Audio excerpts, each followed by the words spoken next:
When a routine traffic stop turns into a career-defining moment, a police officer's worst assumptions collide with a truth he never saw coming. His target is the man who holds his future in his hands.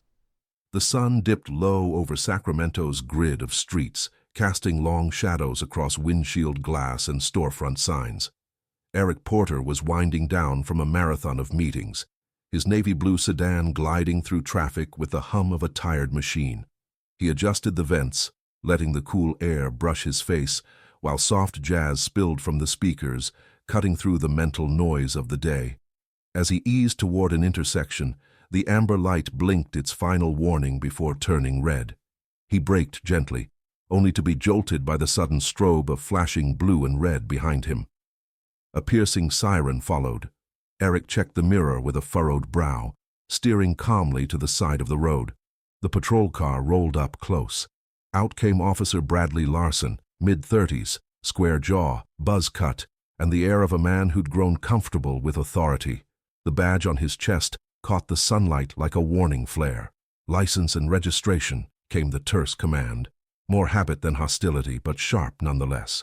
Eric offered both with composed precision, retrieving the papers from his glove box. There was a pause, a flicker in Larson's eyes that signaled he was already sizing him up. "You know why I pulled you over?" he asked, leaning just enough to fill the open window. "Not entirely," Eric replied, calm and collected. "You rolled through that light, didn't quite stop." The words didn't land with conviction. Eric gave a small nod. "I thought I hit the brakes in time, but if not, I understand." Larson didn't move. He stood there a moment too long, studying Eric like he was waiting for something to feel wrong. His body stiffened slightly, a shift from procedure to instinct. This wasn't just a traffic thing anymore, not for him. He glanced at the license. "You're new around here?" Eric gave a short breath. "Been living here since spring. It's on the ID." But Larson's eyes weren't on the text. They were on the man. His questions lost their routine rhythm, trailing into something colder. "Where you headed in such a rush?" "Just home."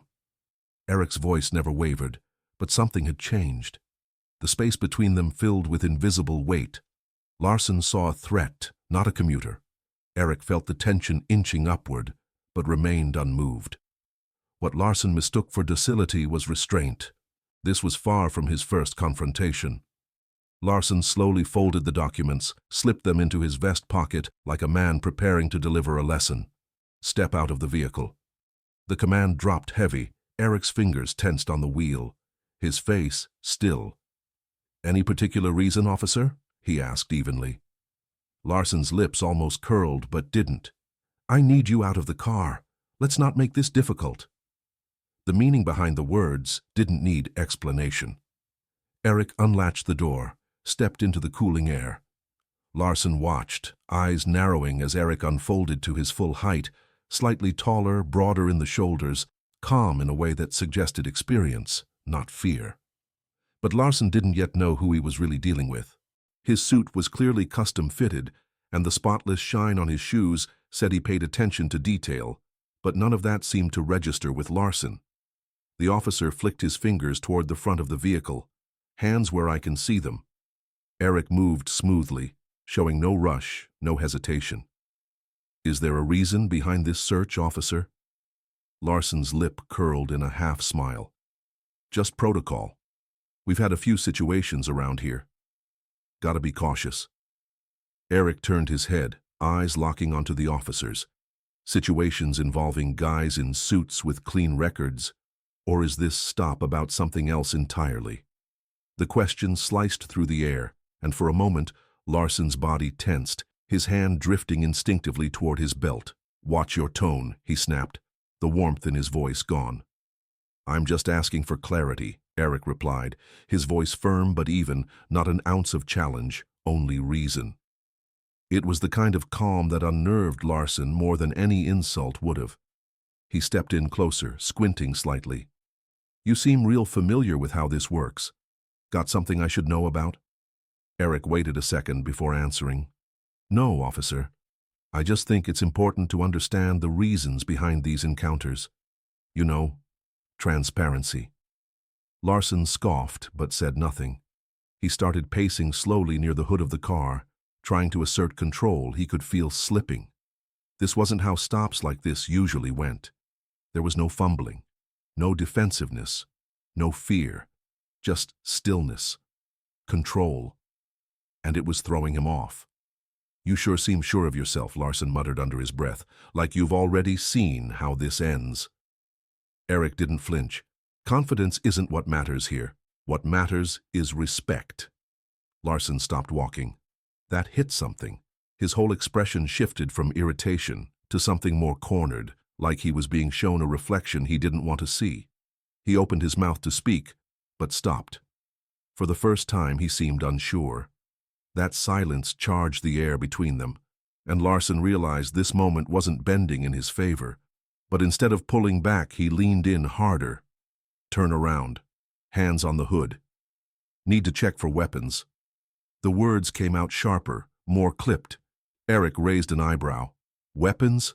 he repeated with a dry tone, not mocking, but just enough to highlight the absurdity. "Do I give off that impression?" Larson's face stiffened. "I'm not going to ask again." There was a pause, just long enough for Larson to wonder if he'd gone too far. Then Eric complied, turning and placing his palms flat on the warm metal of the hood. Larson approached, the scuff of his boots echoing louder than it should have. His hands moved quickly across Eric's body, too rough, too deliberate, lingering a beat too long in places that didn't need checking. It wasn't about safety, it was about power. But Eric didn't react. He didn't twitch. He didn't even blink. He absorbed it all like stone. "You're clean," Larson finally muttered, stepping back like he'd lost a game he didn't know he was playing. Eric turned around, composed as ever. "Naturally. Now, if you're done—" "I'm not finished," Larson barked, voice raised, words tripping over his frustration. "You seem to know a little too much about this whole process. Care to explain why that is?" Eric crossed his arms, posture relaxed, unbothered. "Let's just say experience teaches you things." Larson narrowed his eyes. "So, what are you, some kind of lawyer?" Eric smiled faintly. "Something like that." The vagueness struck a nerve. Larson stepped closer again, trying to reassert dominance with proximity. "You think you're smarter than me, huh? Think you're gonna talk circles and walk away like nothing happened?" Eric didn't back up an inch. "I don't think anything, officer. I just know what fairness looks like. And right now, I'm not seeing it." The words landed hard. Larson's jaw locked, the smirk gone. His ego bruised, his grip on the moment slipping further. He leaned in and said what he couldn't take back. "Fairness. That what you think this is about? Guys like you, always." He stopped himself abruptly, the words hanging heavy in the air, even though they never fully left his mouth. Eric's expression remained composed, but the subtle shift in his posture said everything. It was clear he had caught exactly what Larson had tried and failed to keep hidden. "People like me," Eric repeated, his voice soft but charged with quiet power. Larson flinched slightly, as if realizing too late that he'd crossed a line he couldn't step back from. "That's not what I meant," he muttered, though even he didn't sound convinced anymore. "I think you did," Eric replied, and the calmness in his tone was no longer gentle. It was surgical, slicing through Larson's authority with precision. "And I think you and I both know this stopped being about a traffic light a long time ago." Larson tried to speak, but the words stalled in his throat. For the first time, he looked unsure of what came next, like a man who'd just realized the ground beneath him was no longer solid. Then came the moment that would follow him for the rest of his career. Eric broke the silence, his voice steady and final. "Officer, there's something you need to know about me." Larson's jaw clenched. "I don't care who you are," he snapped, but there was a tremble in his voice that gave him away. Eric reached slowly into his inner pocket, the movement smooth and non-threatening. "Just grabbing my badge," he said, watching Larson's hand twitch near his holster. "No need to escalate, just watch." The silence between them stretched as Eric pulled out a black leather case and flipped it open, revealing a polished badge that gleamed in the dimming light. "Eric Porter," he said, like he was introducing himself at a dinner party, "Head of Internal Affairs, Sacramento Division." Larson went still, His eyes flicked between the badge and Eric's unreadable face, searching for a crack, a lie, anything. But there was only truth, and the gravity of it hit him like a brick. "Internal affairs?" Larson echoed, his voice cracking despite the effort to steady it. "That's right," Eric said, cutting him off. "My job is to monitor officer conduct and make sure that the badge you wear stands for the values it was created to uphold." The color drained from Larson's face, his confident stance unraveling as reality caught up to him. He backed away slightly, his hand falling from his belt as if the responsibility it represented had suddenly become unbearable. Eric stepped forward, narrowing the distance. "Do you know what the most disturbing part of this encounter has been, Officer Larson?" he asked, voice cool but razor-sharp. Larson stayed silent, his eyes darting like a man caught in a trap he didn't know how to escape. "It's not just the racial profiling, though that's unacceptable. It's not the aggression or the baseless escalation. It's the fact that you did all of this without having the faintest idea who you were talking to. You assumed I was ignorant. You assumed I was powerless. You assumed wrong. Because I didn't fit whatever image you had of someone worthy of respect, you treated me like a threat. That's not just dangerous. It's a disgrace to the uniform." Larson's shoulders slumped as the full weight of Eric's words hit. He looked down at the badge again, as if hoping it would vanish. Eric took a step back, but his tone didn't soften. "Here's what's going to happen," he said. "You're going to step back, hand me my documents, and think very carefully about your next move." Larson opened his mouth to protest but stopped himself. Then Eric leaned in slightly, lowering his voice. "And you're going to hear from me again, not as the man you stopped today, but as the one who decides whether you're still fit to wear that badge tomorrow." Larson's face reddened, and his hands trembled slightly as he pulled Eric's license and registration from his pocket. Eric took them silently, sliding them into his wallet. As he walked back to the driver's side door and gripped the handle, he paused. Turning one last time, he met Larson's gaze. "Remember this, Officer Larson," he said. "The badge doesn't make you better than the people you serve. It makes you accountable to them." With that, Eric stepped into his car, started the engine, and pulled away, leaving Larson standing in the orange haze of sunset, stripped of certainty and facing a future that suddenly looked very different. But for Eric, this was far from over. His next move would ripple through the entire department. The ride back to his apartment was quiet, the city drifting past his windows in silence, but Eric's thoughts were loud and sharp. The incident with Larson didn't stand out because it was rare. It stood out because it wasn't. He'd seen too many like it, and too often men like Larson walked away untouched. But not this time. This time, Eric wasn't just a witness, he had the authority to make sure it meant something. The following morning, as sunlight poured in through half-open blinds in his office at the Sacramento Internal Affairs Division, Eric sat with a manila folder open in front of him, Larson's file. The contents told a quiet story. Vague write-ups, informal complaints, unresolved accusations. Nothing major on paper, but the pattern was unmistakable. Eric leaned back in his chair, his fingers steepled in front of his lips, knowing what this really was, a symptom, not the disease. He wasn't interested in punishing a single officer and pretending the job was done. He wanted to shake the roots. A knock broke his concentration. Linda, his assistant, entered with a stack of paperwork. "Morning, Mr. Porter. I've got the misconduct summary for last month, and Chief Daniels wanted me to remind you about the department audit next Thursday." Eric nodded, taking the papers. "Thanks, Linda. Also, set up a meeting with Chief Daniels this afternoon. There's something I need to bring to the table." She paused for a second, registering the weight behind his voice, then nodded and left. Eric returned to Larson's file, but his thoughts were no longer fixed on one officer. This wasn't just about bias or misconduct, it was about culture, who shapes it, who reinforces it, and who allows it to thrive unchallenged. That afternoon, Eric sat across from Chief Daniels in a quiet conference room.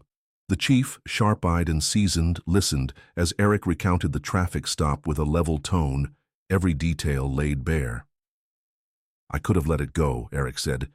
"Could have treated it like just another case of bad behavior. But that would have been a mistake.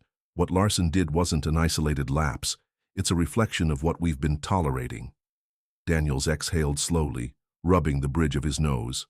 Larson's name's been brought up before, he admitted, but we've always addressed it internally, quietly.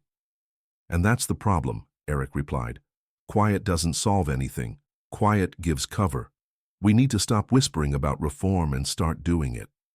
Daniels looked at him, the reality of the conversation settling in. What exactly are you suggesting? A full departmental review, Eric said without blinking. Not just personnel files, but retraining, rewriting protocols, rebuilding accountability from the ground up. If we don't clean our own house, we can't ask the community to trust that it's worth walking into. Daniels sat back, silent, and finally gave a slow nod. You're going to make waves with this. Good, Eric said. It's long overdue. What followed were weeks of intense work. Roundtables, policy reviews, closed-door meetings, town halls with community members who had stories to share and scars to prove them. The Larson stop became the spark, but the fire that followed burned much deeper. At Larson's disciplinary hearing, Eric made no effort to hide his presence. He sat directly across from the officer, unwavering as Larson squirmed under the pressure of questioning. A suspension was handed down, but Eric knew the real victory wasn't measured by how hard Larson fell. It was in building a system that stopped the next one from rising unchecked. Months later, Eric stood at a podium in a packed community center, addressing a room filled with citizens, officers, city officials, and skeptics. He didn't talk about blame. He talked about responsibility, about changing the shape of a department that had grown too comfortable avoiding hard truths. Justice isn't just about catching criminals, he said, his voice carrying through the room. It's about how we wear the badge. It's about fairness. It's about dignity. It's about protecting everyone equally, not just those who look like us or talk like us. That's the badge I signed up for. That's the badge I believe in. And that's the badge we're building together. The applause came loud and it lasted, but Eric didn't bask in it. As he stepped down from the stage and scanned the crowd, he saw a mix of doubt and belief in their eyes, but they were listening. And for now, that was enough. Because real change doesn't start with noise. It starts with one man standing still in front of the storm and refusing to move. If this story moved you, pass it on to someone who needs to hear it. Change begins with conversations that matter. For more stories that inspire, challenge, and remind us of the power of standing up for what's right, make sure to subscribe to our channel.